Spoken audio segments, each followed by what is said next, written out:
Welcome, dear viewers. I'm Selma Nassib. We are at the African Startup Center here in Algeria, a continental gathering that is running from the 6th to the 8th of December, under the theme Raising African Champions. Join me today, Safia Agni, a strategic advisor, co-founder of Healthtech Venture Studio, and a leader in digital health in AI and imaging. Welcome, Safia. Thank you. Thanks for having me. My pleasure. So, starting off with our debate, what brings you at the African Center here in Algeria, and what are your plans with the Healthtech missions? So, first of all, I'm a native from Algeria, of course, from Tizi Ouzou. So I'm like back home when I come to Africa Startup Conference. Okay. So it's really a pleasure to be here. I would say I was here last year as well for the first time in the edition from last year, and I came and I was working still in the corporate healthcare. Coming from Switzerland in Basel. And this year I'm coming from with a different hat. I just co-founded a venture studio called Healthtech, indeed. And our focus is really to help scale the most promising innovation in healthcare, especially the ones which are really pushing more preventative healthcare, diagnostic, and really reach patient, because there's so much unmet needs in different diseases. And we believe technology holds really a promise to address those gaps. Yeah. So we want to help those innovations to scale further, not just on one specific market, but really further across the globe and reach really where patients need it the most. And for me in Algeria, there is a big need. Okay. And from your work in digital health and pharma, as you mentioned earlier, where do you see the biggest opportunities for African startups today? I would say one of the big opportunities first in Africa, in its continent, a large continent, is the talents. We have a lot of talented people and a young generation. This is great compared to Europe, I would say. The opportunity then when you look at healthcare, there's unfortunately, I would say, a huge market, a huge need from patients. We have a lot of remote places where people cannot even see a doctor. They cannot even find a specialist. They are not screened from any disease. So for me, the opportunity in Africa, especially when you look at technology, it's really to bring innovation to accelerate the diagnostics of those diseases and screening for patients early on, so that we avoid that those patients start and become sick and then having to cure serious disease, especially in the whole area of oncology. So helping Africans in need, this is what your startup works for. So your goal is to help Africans that are in need, that are in like scarcity, that are in really difficult situation. Yes, I think this is where we have a big opportunity to address this huge need. Okay, this issue. Yes. Great. And you've led product translation at big firms and now build startups. What's the single biggest barrier preventing African health innovations from reaching patients? From what I'm observing, and I would say just from my humble level, of course, I'm not pretending that I know it all in Africa. I evolved really in Europe. But from what I've started to observe now for the last 2 years, I would say, and from the conversation I had with few startups, especially in Algeria, one of the biggest challenge, I would say, is we do a lot of piloting, we do a lot of prototypes. We are lacking a little bit the scale up, like it's good to have a solution and you start and you have maybe the best technical solution, but you need to make sure this is really tested in the point of care, like understanding the patient journey, understanding not the harmful biggest barriers. For patients. It is critical, and then you need to make sure those pilots then of solution are really useful and scale.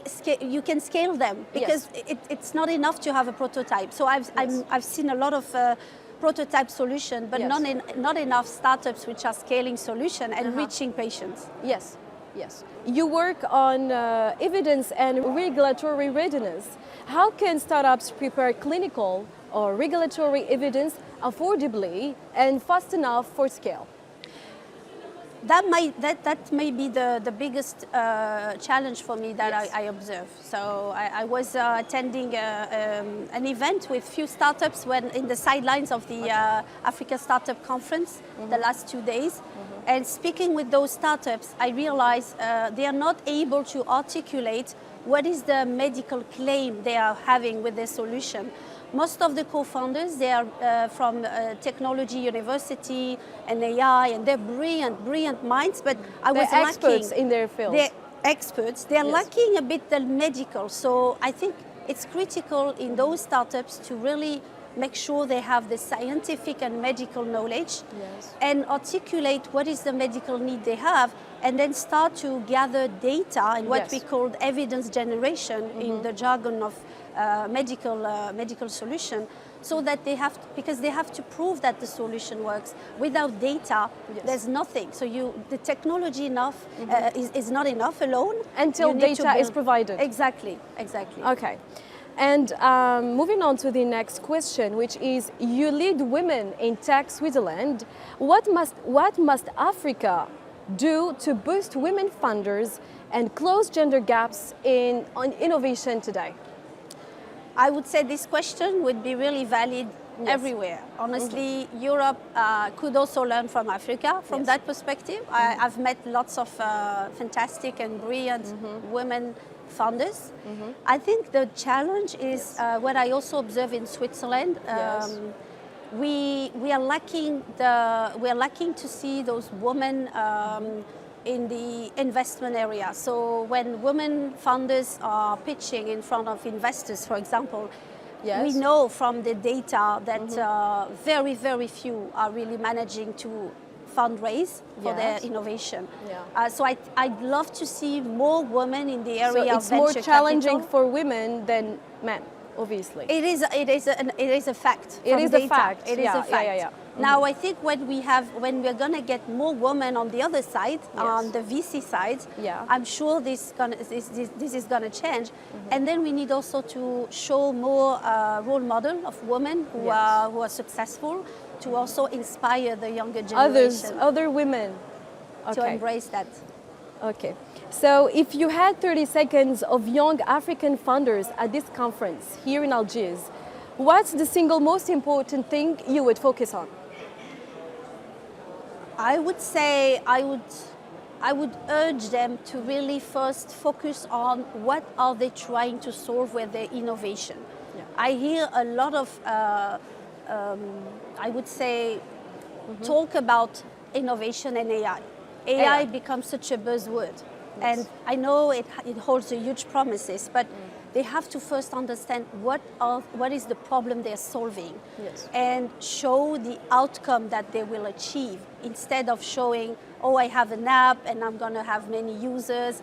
I think that they're sometimes not really focusing on the most important, which is for me, problem solving. Why is it important? Because Yes. that's how they will have government or big corporate listening to them and understanding, okay, there's maybe a match, I need this innovation, let's partner to work together. So that would be maybe one of the biggest, the most important advice I would have.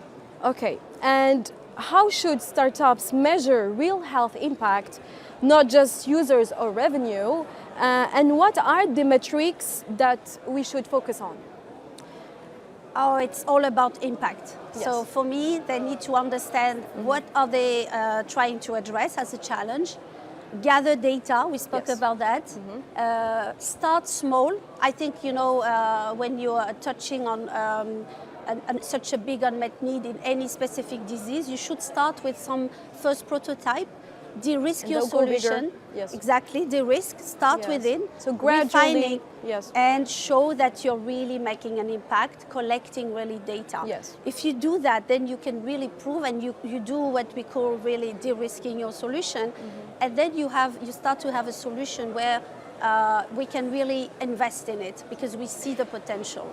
Okay, Safia, can you tell me how can the African diaspora best contribute know-how partnerships without creating dependence? There are many ways, I would say. So first of all, like what now the government is doing, and really by encouraging everyone Helping to everyone. mobilize the resources, the people around the world. Yes. For sure, we could help from expertise, first of all, right? Sure. Because we've seen really lots of success story elsewhere. Yes. So how about that we bring this experience and then see how we can leverage it for a country like Algeria and beyond in Africa. The other aspect I would say, what I would love to see and what I'm really I'm passionate about is create bridges. Really, how can we create synergies among Algeria and Africa with the other continents to learn from each other? Because there's really a lot we can also tap into Africa and build. For example, the data, the diverse set of data in Africa is really important. So how can we leverage that in the benefit of another region and create an added value for the continent and for a country like Algeria? That's another way, I would say. And they maybe enable more public and private partnership, because we've seen it done and successful elsewhere. Yeah, sure. And I would love to see this happening more and also in Algeria. Okay. And final quick question. What will you take away from this conference that you act on immediately, Safia?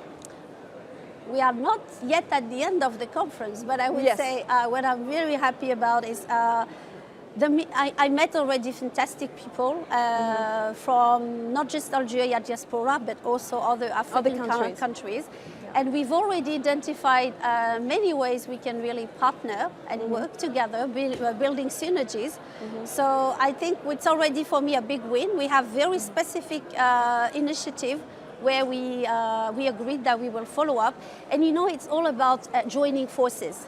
So when you meet those people, they have the same objective as you. They're like, okay, why don't we just partner and make a bigger impact? Okay, great.